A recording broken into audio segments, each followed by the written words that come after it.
Welcome to Transforming and Thriving with best friends Brooke, Stacy, and Nelia. Podcast dedicated to women sharing their inspirational stories.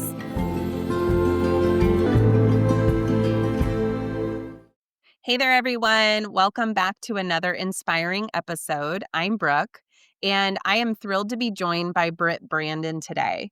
She is someone who's been in the wellness industry for over 20 years, acquiring numerous certifications in fitness and nutrition, helping over 10,000 women worldwide, and publishing 23 books on a variety of health-related topics.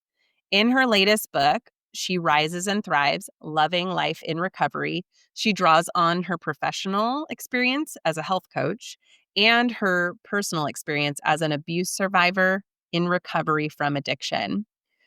She's helping women transform their life and health by focusing on simple strategies with food, fitness, fun, fellowship, faith, and sleep. Britt is on a mission to help women worldwide love life in recovery. Really grateful to have you here, Britt. How are you doing today? I'm doing great. Thank you so much for having me. Yeah, no, absolutely. And we're really honored that you're here to share your story with our Transforming and Thriving community, and looking forward to diving in and having you share on the multiple topics. Can you start us off by sharing the life event that you would say is marked a before and after in your life?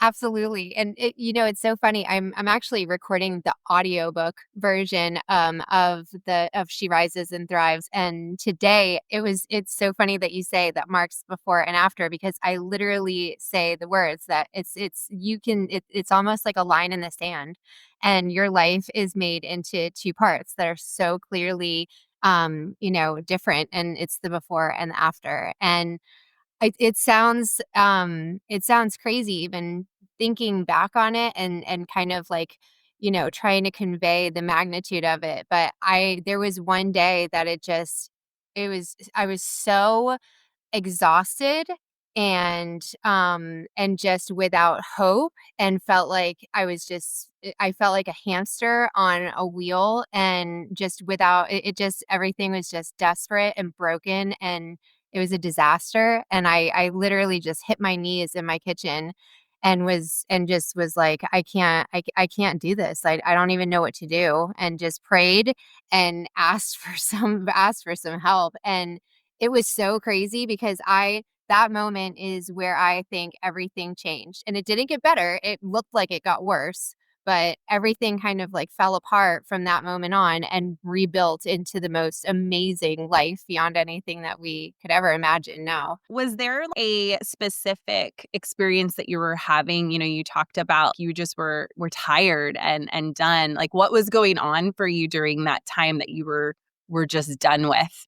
Yeah, so we had, and when I say we, I mean myself and then my three kiddos, and who have been with me and through everything with me. I call us the Four Musketeers, and we had been able to get out of a very insane living environment with their dad, with my former husband. And there was just so much abuse, and so much, it was just toxicity on every level. And so when I was able to get out of that situation, I was able to move. At first, we were homeless, and then we were able to move into a space that we were able to call our own. And at that point, everything that I kind of thought that by leaving, everything would get better. And then obviously now, 6 years, almost 7 years post that time period, after learning a lot about abuse victims and the process and the timeline of what happens, most of the time it does not improve after you leave.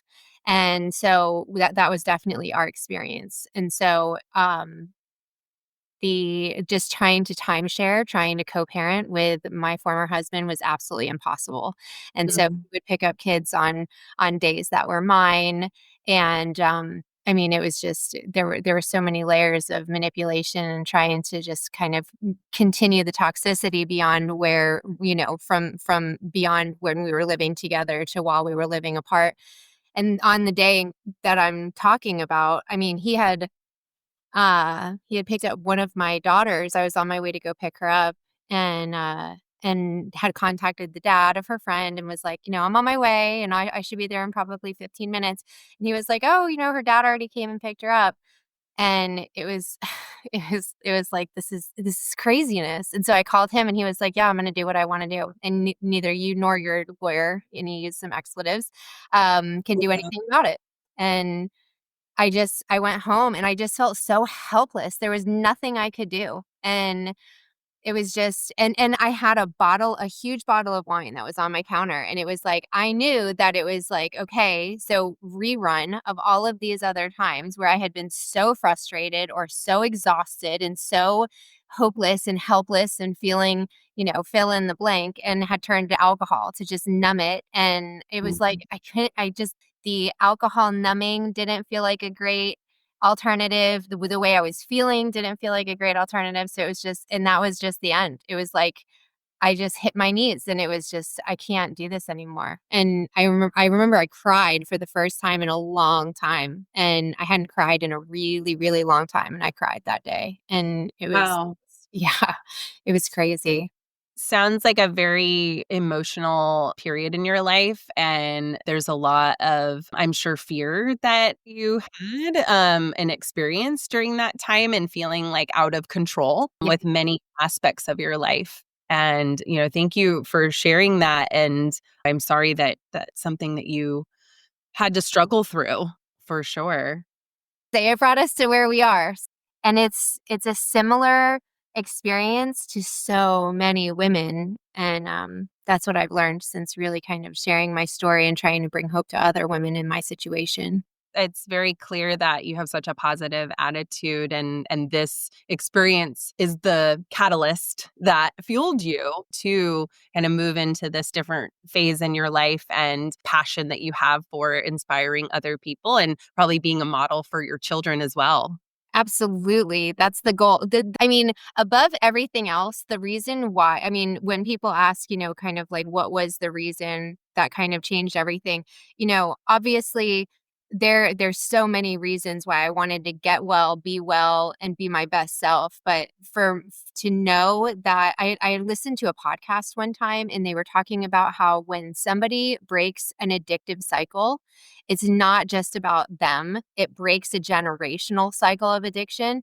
And Mm. and my children, coming from two very hardwired for addiction families, are just hardwired for addiction. And me learning that if I could show them that you could have the resilience following an addiction, and see, they had obviously seen the former of what addiction looked like, not only in myself but also in their dad for so many years, and all of the negatives that come from that. But then to be able to see like life does not have to be like that, and then be able to give them a beautiful alternative, which is what we have. I mean, they're so determined to not mess around with any substances, but they also Mhm. know like not only the danger, but they see the goodness that you get to experience when you just have, a life that's not focused on those things. Yeah. There's so many families out there that either have both sides of the family or one side of the family or just a loved one, whether it's a spouse that is either battling or continuing to battle addiction. And I actually have a personal experience as well with a loved one struggling with addiction. And one thing I have observed and learned just from my own reading and research, and I'd love to hear more of your perspective, is that it it comes with this ongoing work, like it's never over. Is that something that you relate to as well, or would you say is true? So it is funny. So you don't realize how much you don't know yourself until you're sober. And I know Mm, that it sounds really silly, but you don't realize what you like, what you don't like, what feelings are. Like you haven't felt feelings for a really long time. And you mm, haven't had like, experiences without this, like, without those beer goggles on or whatever the case might be, that kind of, mhm, that altered your perception of things. And I mean, I liken it to a funhouse mirror that kind of like minimizes big things and maximizes little things. And so everything mm, is disproportionate. And it's so wild to like handle situations without having them unnecessarily emotionally fired up and Yeah. like be able to, handle a situation with a level head or be able to think like, I want to do this or I don't want to do this or whatever the case might be. But almost 7 years sober and I am still learning things about myself that it's like, holy cow, look at that, or things that it's incredible. But the learning in that sense, I think definitely doesn't, it just never ends. I mean, I'm definitely still well into that process. Yeah. Well, first of all, congratulations. I know that probably sounds cliche, but I want to hold space for that. That is an accomplishment. And, it sounds like you obviously recognize that as well. And it's something to be celebrated for sure. Thank you. Thank you. Um, yeah. It sounds like you've moved through so much. And I'm curious what after has looked like for you.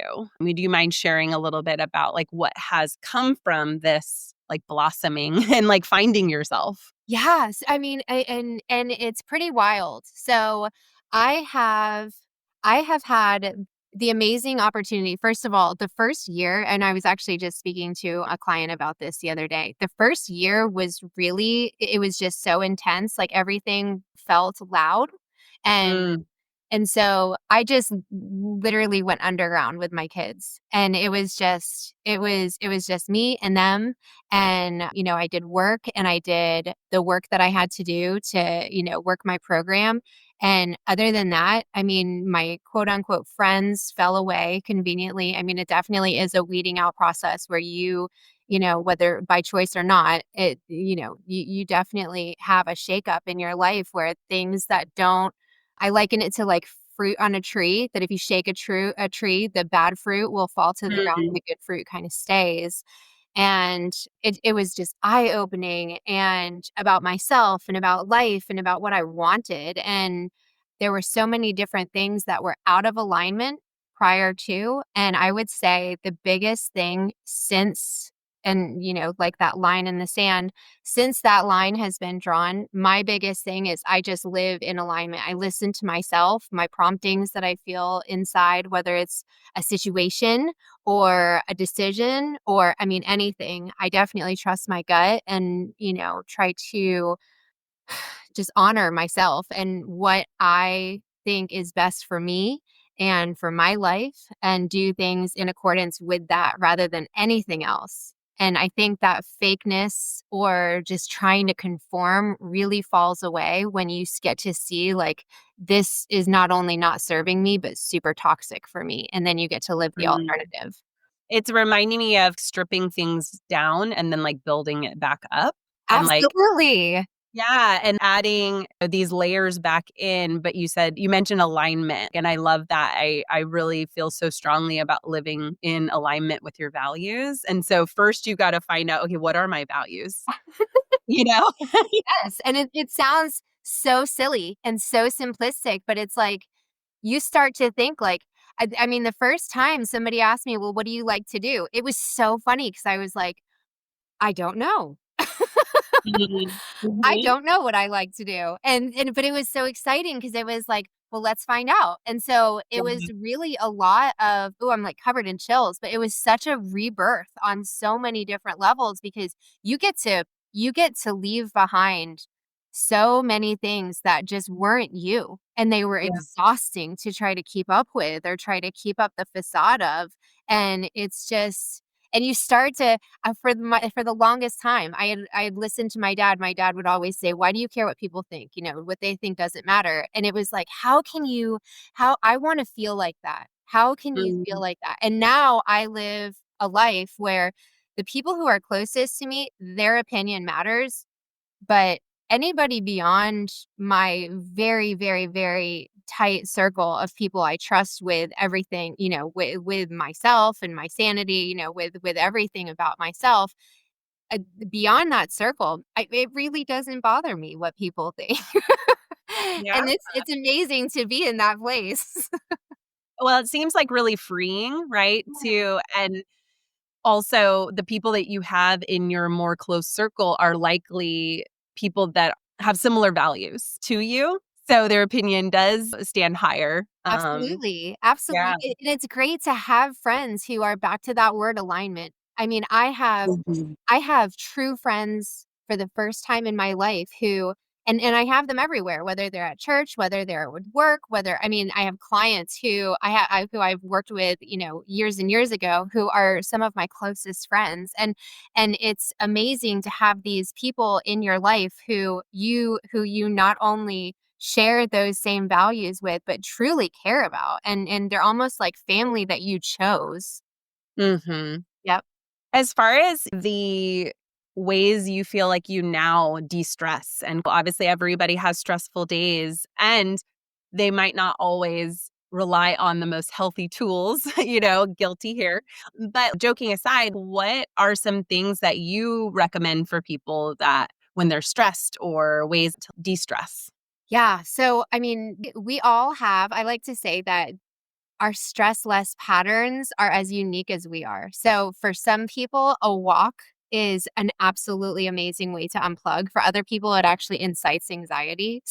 Mm, So it's really, really, first of all, you have to give yourself grace while you're trying to figure out what it is that is the right fit for you. I love that part because I think one of the most freeing things is that we're not all the same, and what works for one person is not necessarily going to work for the other. So obviously, I want to promote, things that are going to be relaxing like meditation or a mindful walk or doing something that's just going to be able to help you kind of like I like walking outside because I'm able to kind of like ground myself. I can look at the trees, I can feel the breeze, I can hear the sounds, and it kind of makes me be more present. And so that's so much, it's so powerful in terms of being able to kind of dissociate from whatever stressful situation is going on so that I can take a breath and then kind of be more objective about it. But for some people, going for a run or doing something very intense is the perfect remedy. And then for other people, it's, trying to be around certain people. For other people, it's trying to be alone. So it's really just an awesome journey trying to figure out, unique to you, what is your best way of most effectively trying to kind of, reduce the stress.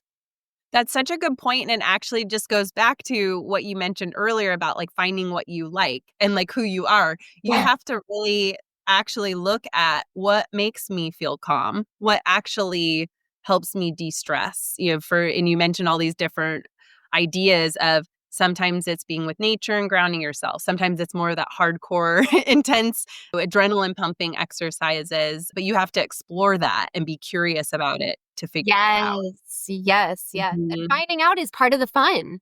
And I love that perspective, and I think that that's such a great share for others to hear because they might look at it as something that evokes anxiety when it's, like, overwhelming, but actually, if you put on the hat of curiosity and look at it as, like, an opportunity to try some new things that you might like and might actually be better for you, um, Absolutely. it's a totally mindset shift. And like I said, I mean, not only are you learning more about yourself, you start getting this confidence level about being more adventurous, just like kind of like having the confidence of, I'm going to try this and it's going to be okay. I always have the Mm. saying, like, it's going to be awesome or awful, but we're going to we're going to figure it out, and we're going to at least be able to add it or mark it off our list. But it's going to be an awesome result either way. And I was never like that before. It I was love like, nope, I'm staying here in my box. I like my box. I know what I like. It's so true, or it's like trying to put on someone else's box that fits them, it probably won't most likely won't be for you. And I also love you said stress less pattern. Can you tell me more about that? Yes. So, and this is a big one. So especially for those of us who are control freaks, which and I feel like if you're a mom, you automatically fall into this into this category. But we kind of pride ourselves on being able to pivot when it comes to other people. But for ourselves, we have to be ready to kind of like fall into any kind of a pattern that's going to be able to be an option in that moment if we need some stress less time wherever we are and regardless of what the situation is. So whether it's, mindful breathing, sitting in your car, like there have been times where I have been stuck in traffic and I go from like this frenzied state of like, I gotta go. These people need to move. And then it's like surrender of just like taking some deep breaths and just being like, you know what, there's absolutely nothing that can be done right now. Mm. And so we're going to just change our mindset to just saying like, it is what it is. But there's so many different opportunities throughout the day where we can start figuring out, much like those opportunities to see what it is that helps you stress less, where you can fit those in a different time of the day in a response to a different situation. And it really just kind of ends up being this toolbox that's your like secret arsenal of ways of dealing with stressful situations in the healthiest and most effective ways possible. That's awesome. Really like that. Finding those patterns and almost building in a routine. It Yeah. sounds like when this happens, this is Yes. what routine is. That's really, really smart. Thank you. It sounds like you've got a lot of tools in your toolbox. It sounds like you share a lot of those tools with clients that you're serving. What would you say some of the things on, not maybe not a daily, some things that you continually work on for yourself that you find that you're needing to kind of work through still? Yes. Okay. So, first of all, I want to highlight. Okay. So, in the book, I really focus on there's 6 pillars, right? So, there's faith, food, fitness, fun, fellowship, and sleep. So, I know that most of the time I'm doing pretty good with a majority of those, but most of the time I also need to have a little bit of extra effort focused on one of those. So I'm Mhm. constantly kind of checking on every one of those areas. I have a newly licensed driver in my house. And so yesterday she was a little bit late and I was up a little bit later than anticipated. So today I was like, okay, tonight I need to focus on sleep. So it was just it's like this constant thing of whether it's diet or movement or, being connected with people. Even just having this conversation with you is making me feel so much more lighter and brighter than I did before. So there's all of these different things that I kind of focus on in terms of kind of like trying to keep myself as healthy and optimized as possible. But I also do focus on these kind of like big themes that keep recurring that I definitely notice are areas that I need to focus on long term. So forgiveness is a big one that I have had pop up a lot. Grief, I think I mentioned this in the book that I have this incredible counselor who's been helping me for like about over a year and a half, but he's phenomenal. And I remember talking to him initially and being like, I don't know, what this is. I think I might have the flu. And he was like, oh, that's kind of funny because we were just talking about XYZ. And when did these things start? When did these symptoms start? And we started figuring out that my way of processing grief is literally through a physical manifestation of almost Mhm. like these flu symptoms where I just feel like almost like my bones ache and I'm so tired and I'm so, just needing like extra TLC and extra rest. And it's a natural grieving process and it's how I uniquely handle that situation. But it has been profound in terms of being able to help myself not only be able to identify things that I need to process, but help myself through the process and celebrate, getting through to the other side and growing through that process. So I think there's some really great positives that we get to celebrate as we move through these healthy, processes in life, but there's also like the dark sides that are Yeah. totally natural and that we do need to just be able to move through. I say we have to go through and grow through them, but they end up Mhm. so positive in and of themselves. I really appreciate you sharing that. And, it does make me think of kind of some of the reasons why we named the podcast Transforming and Thriving, that it's in the present tense, that it's like always an active process. Yes.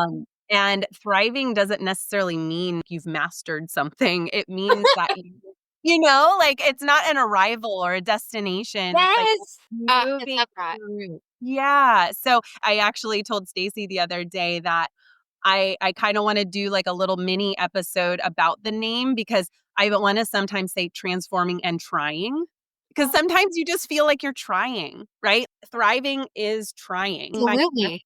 but I'm moving through it and Yeah. it's a process. So I appreciate that perspective that you shared for sure. I love the name. And I think that is so perfect to be able to even make that distinction because it's not something that just because you are trying that you're not thriving. They are, one does equal the other. I feel like this whole life is so beautiful and it's all about growth and learning about ourselves and other people and how we connect in this world. And it's pretty incredible when you start to think about giving yourself grace and Mm, giving others grace while we're all just kinda growing through it. right, right. Yeah, I love that. What great insight too. Would you mind like sharing what would you say is something that you wish more people knew about addiction and recovery? And I'm also going to throw in there you had mentioned your experience with being in an abusive relationship and the recovery from that. What would be something that you wish more people knew about those aspects of Oh, life? one thing that I find to be the biggest commonality that is so sad among them is the shame that comes with all of them. And since I really started, this book was like was a passion project that started when I was just even like newly sober. I started kind of just brainstorming what I would want to share with other people, and so it's been cool to keep it going throughout up until this point. But because it started so early on, I was really intrigued by how many similarities there were with clients who didn't have necessarily a drug or alcohol addiction or have any kind of abuse history, but really had major guilt and shame. And there's so many different things, whether it's body image or about our unhealthy relationships with food or even fitness. I mean, like everything we kind of hold ourselves to this standard and who knows where it came from. But and it's individual to it's unique to each one of us, but we really are hard on ourselves. And so we are constantly putting ourselves up against this measuring stick and then shaming ourselves when we fall short, which is pretty consistently if because we're not perfect. Right. And I just think if we could all like I wish they taught a class in high school about giving ourselves grace, forgiving Mhm. ourselves and moving on from the past because there's just nothing that we can do about it. And so it's kind of like, okay, let's learn and move forward. And I wish people would give, whether it's an addict or an alcoholic, or I have a client who just found out that her cousin, we were just talking about this the other day, and she was like, if you need to put this in a book, you can. But she had their family just found out that her cousin has been in a very abusive marriage for 20 years. 20 years. Mm. He's like, "How did we never know?"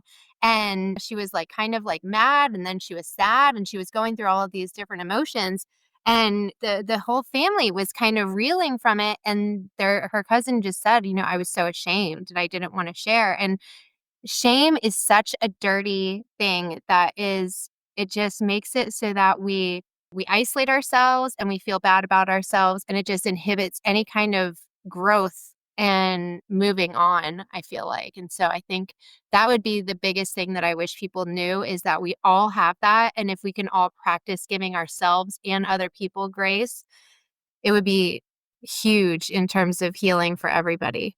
Yeah. There was a quote I heard, and I will have to look up who this quote was from because I think about it all the time. And it was, "How human of you." So when somebody says something that they've done or, "I'm so sorry that I'm late," even something simple as that, "Oh, how human of you." I love that. I love that. I feel like that speaks to what you're saying and the giving yourself grace, that self-compassion side of things. So I say that to some people sometimes when they're either over apologizing or there's that guilt or shame. It's like, oh, how human of you to have a bad day or have a bad moment Yes, experiencing. feeling that. It takes the charge out of the Mm, intensity. Like being human is so hard sometimes. And being an yeah. adult is so hard sometimes. I was reading something this morning and it was in response to what's the hardest part of parenting. And it was like, there's so much guilt. There's so much guilt. Even if I don't do anything wrong, there's something else that I could have done. And it's so true about life though. And that's one of when I teach people about sleep now, when I'm kind of walking through the timeline of how we can set up bedtime routines. One of my favorite things to say is like, we have to get to the point where I have a timer that goes off at night and it's drop everything, like drop everything. It's called shut down shop. And so it reverberates through our house and everybody knows wherever they are, whatever they're doing, they have to put it down. And if that did not go off, I would have an endless list of to-dos because I have 3 Right. kids and I have jobs and I have a house and I have things. And it's like, there's just always something else to do. And so giving ourselves grace and being human and accepting ourselves for our own limitations is so beautiful. Absolutely. So well said. Thank you so much for sharing your story and you're really being so vulnerable and brave to share the ins and outs. You obviously have so much experience, but also knowledge from living a better life, finding healthy habits and creating routines. So I want to make sure that people know a little more about where to find you, the books or offerings. So would you mind sharing with our guests the name of the book? She Rises and Thrives, Loving Life in Recovery, correct? Right? That's right. Yes. Yeah. And so where are some other ways that people could find you? So now I've started, the website is www.sherisesandthrives.com, and that is my main hub. So anybody can go there. All of my books are actually listed there, but we also have a full video series, and we're going to be just continuing to add all kinds of resources that tie in with the book and the course and everything. So it's a very exciting place. And then I've tried to make all of my social media handles just at Britt Brandon Official. So whether it's YouTube or Instagram or TikTok, it's at Britt Brandon Official. Sweet. Yeah. And we will definitely put in the show notes, clickable links so that they can go directly there. Perfect. But thank you for sharing all of that. And it was really a pleasure getting to know you more. And thank you for all your little nuggets of wisdom. I'm definitely taking them on board. Oh, well, I thank you. I feel like I'm stealing your stuff too. So this is a win-win. And it Yeah. was an absolute pleasure. And I can't thank you enough for having me on. Yeah, absolutely. To all of our listeners, thank you for joining us on this episode of Transforming and Thriving. We'll be back every other Monday with more inspiring stories. Please follow us on your favorite podcast app and follow us on Instagram so you can be a part of this community and stay up to date with each episode. Feel free to leave a review so that we can get your valuable feedback and other people can find these powerful stories. We're all in this crazy life together, so let's move through it together. See you there.